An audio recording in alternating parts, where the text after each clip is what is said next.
बाहर आने के बाद थोड़ा आराम किया, थोड़ा खाया पिया, थोड़ा बॉडी बनाया और उसके बाद एक बहुत बड़ा काम जो अधूरा था वो आने वाला है।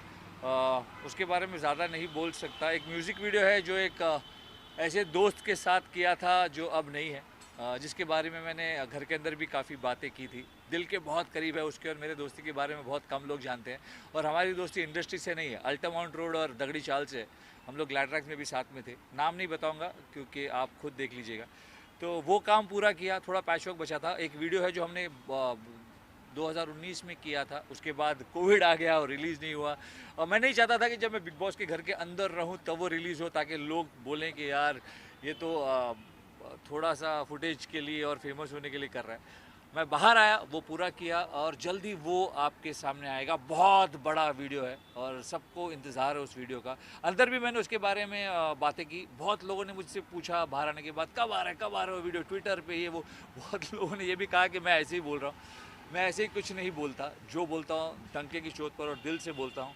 बोल बम बोल कर बोलता हूँ और आप लोगों ने वो देखा ही होगा। तो वो काम है जो जल्दी आप सबको दिखेगा और फोटो फिट म्यूज़िक कंपनी है।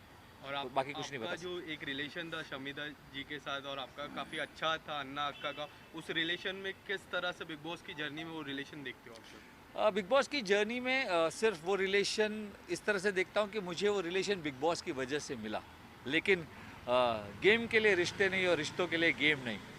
तो शमिता मेरी बहन है और हमेशा रहेगी, बाहर आने के बाद भी रहेगी, जैसे मैं हमेशा कहता हूँ। तो अच्छा खेल रही है यार वो। उम्मीद करता हूँ कि टॉप 3 तक आएगी। जीतना ना जीतना अब उसकी मेहनत और किस्मत पर है। जैसे मैंने कहा मेरे टॉप 3 अब भी है तेजस्वी, शमिता और करण। उनमें से कोई भी जीते मुझे कोई फ़र्क नहीं पड़ता, पर उनमें से ही जीते तो बड़ी खुशी होगी। और हाल ही में जो उमर रियाज का इवेक्शन था, काफ़ी चर्चा हुई उसमें, 17 मिलियन ट्वीट्स आए और उनमें उसमें था कि उमर रियाज ही विनर है हम लोग के लिए।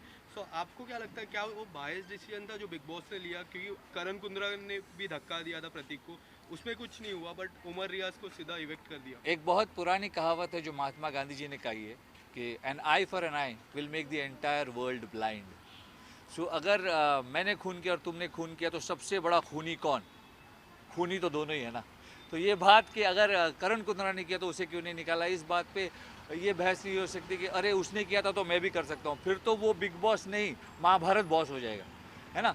उमर रियाज बहुत ही कमाल खिलाड़ी है, मेरा बहुत ही जिगरी दोस्त है और मैंने ये भी कहा था बाहर आने के बाद कि आई सी उमर रियाज एज अ विनर। और मैं ये भी बोलता हूँ कि अगर वो होता गेम में तो ही would also have been in my top list.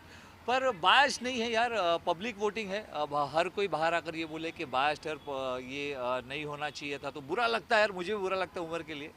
लेकिन जो डिसीजन है वो तो है। अगर हम बिग बॉस के घर के अंदर बिग बॉस पर भरोसा कर कर जाते हैं, मेकर्स पर भरोसा कर कर जाते हैं, तो उनके डिसीजंस पर भी भरोसा करना चाहिए।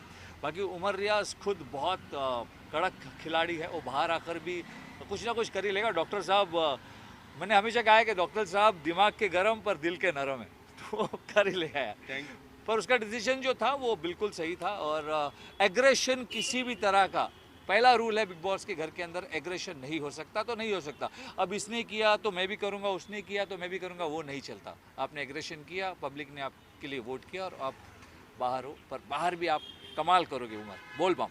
Thank you so much sir. Thank